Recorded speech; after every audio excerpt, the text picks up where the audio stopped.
ぱりね、下地1回ね、クリアで、光沢出した方がね、表面の処理がうまくいくようですね。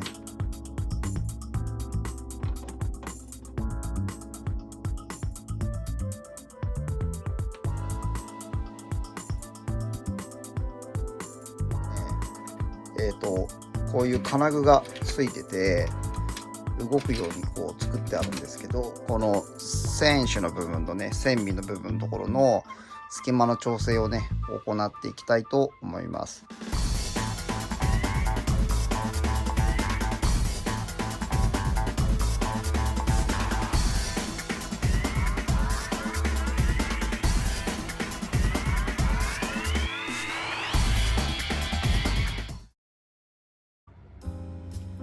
はい、これね、右舷と左舷のスクリューになります。で、まずはね、ちょっとこいつをね、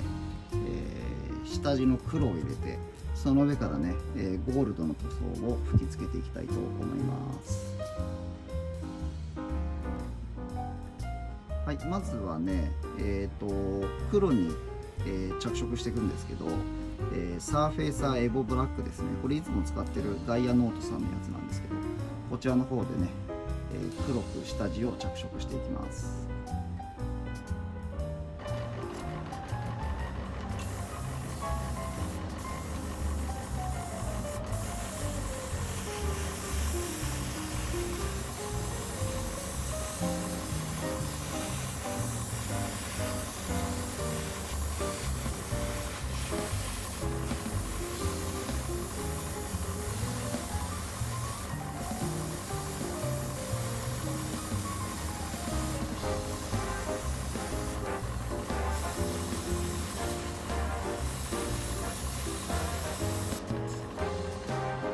はい、このエボブラック塗った上からこの光沢のねクリアを入れていきます。でゴールドをねより金属っぽく仕上げるために、表面をね一旦整えて、平らにした状態で、ゴールドを入れると、そういった感じで塗装していきます。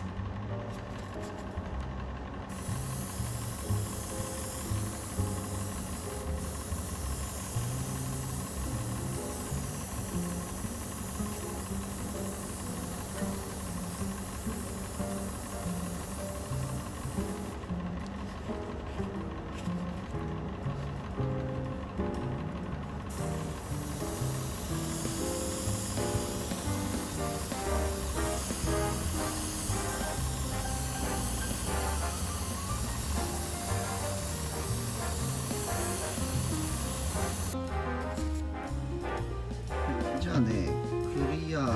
装が乾きましたので、最後にね、こちらのね、ガイアカラーのスターブライトコートですね、こちらの方を塗装していきます。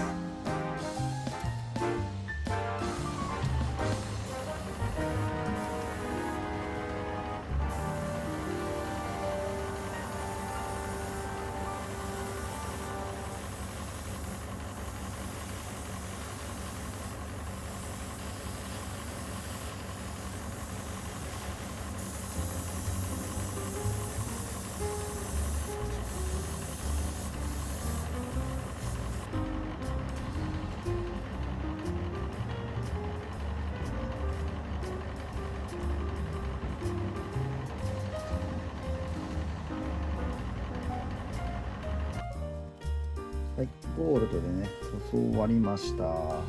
っぱりね、下地1回ね、クリアで、光沢出した方がね、表面の処理がうまくいくようですね。はい、綺麗にね、金色で仕上がったと思います。はい、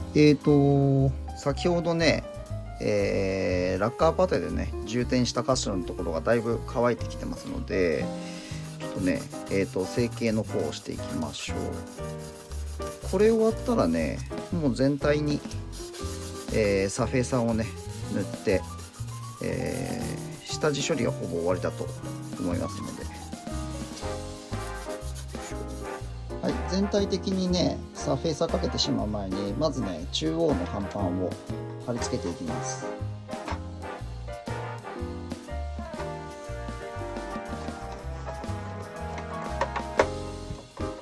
よいしょ。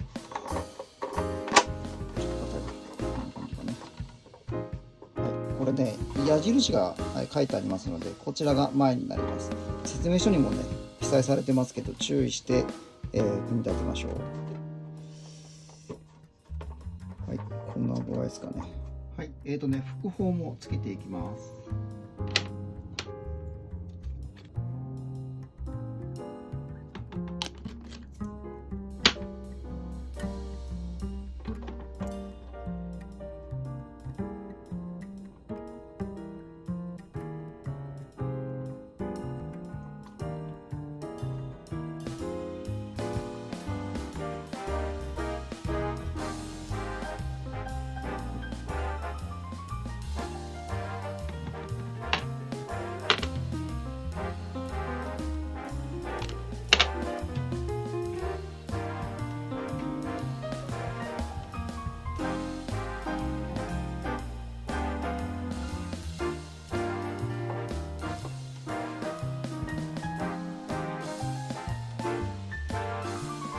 副砲のね、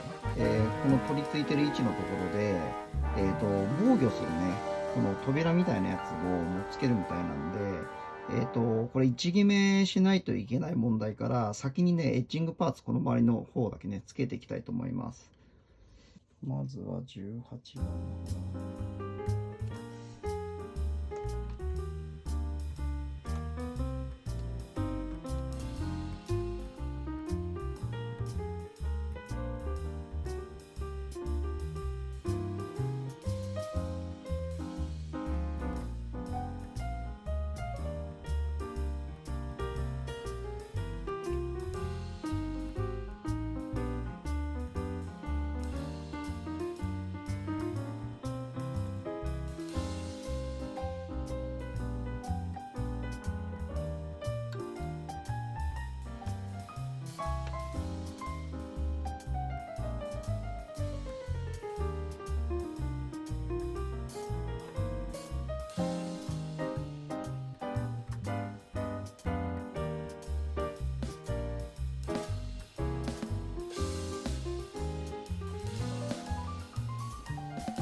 はい、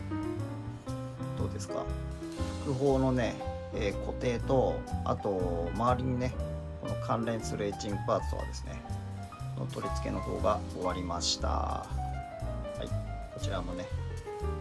こちらも取り付け終わってます。でもうねこの船の底にはね、作業することはないので、上からね、甲板の方をね貼り付けていきたいと思います。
流し込みで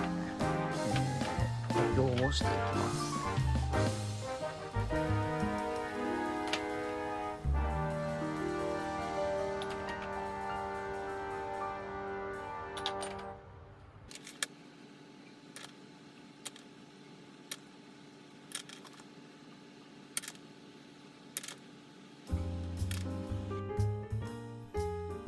甲板の接着終わったんですが、これねよく見るとこの隙間がねものすごい開くんですよね。こっからここまではこの船体の側面に沿ってもう一枚壁が入るので隙間は隠れちゃうから問題ないんですけど、この船首の部分ですね、船首の部分とあと後部のねこのデッキの部分に関しては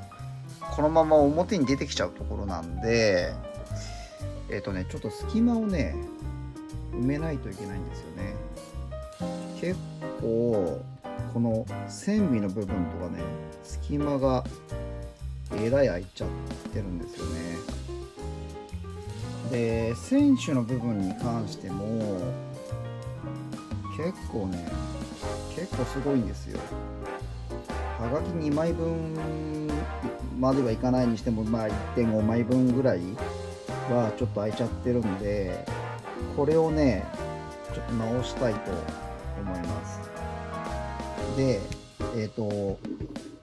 今までねこの船体を作る用の、土台をね、設置して作ってたんですが、ちょっと今回ね改良を施したのを作りまして、それをねちょっとお見せしたいと思います。はい、ちょっと廃材を使って作ったんで見栄えがちょっとあんまり良くないんですけど、この土台ね実はこの傾きをね変えることができるんですよ。でこれねこういう金具がついてて動くようにこう作ってあるんですけど今までだと船のねこの側面とかになんか作業したい時とかにこういうね木片を入れたりとかしてこう角度作ってたんですけど、こう不用意にね動かしたりとかした時にこの木片が外れて土台がね倒れてしまったりとかっていうね事故が結構あったんですよ。でそういうこともあったんで、今回ねちょっとこの角度をつけられるね土台があったら便利かなと思ってちょっと作ってみました。ちょっとね見栄え良くないんですけど、用途的にはね、これかなりね状態がうまく出来上がったと思いますので、ちょっとこれ早速ねミカサに設置してみましょう。取り付けね終わりました。まあこれ例えばですけど、今これ船がね水平に土台に設置されてる状態なんですが、まあ、例えばこの左舷側のね側面に何かこう加工をしたかったりとか作業を進めたい時は、今までですと、この土台の下にね、こうやって木片なんかを挟んでね非常に不安定な状態で作業してたんですが、今回のねこの土台を作ったことによって、こうやってね角度をつけられて、で直接、この横にねこう作業したりとかっていうことができるようになります。でもちろんね反対側にも動きますので、例えば真上の作業をする時とかも便利ですし、まあ水平にした時のね状態でも保てますので、少なくともねこの横の角度に関しては自由自在に動きますので作業効率が上がるかなと思います。ちょっとね話脱線しちゃいましたけど、まずねこの船首の部分とね船尾の部分のところの隙間の調整をね行っていきたいと思います。ちょっとねこことかに関しては隙間が大きすぎるんで、パテで埋めるより最初にねちょっと薄いねプラ板かなんか使って、埋めていった方がいいかもしれないですね。ちょっとね様子見ながらやってみましょう。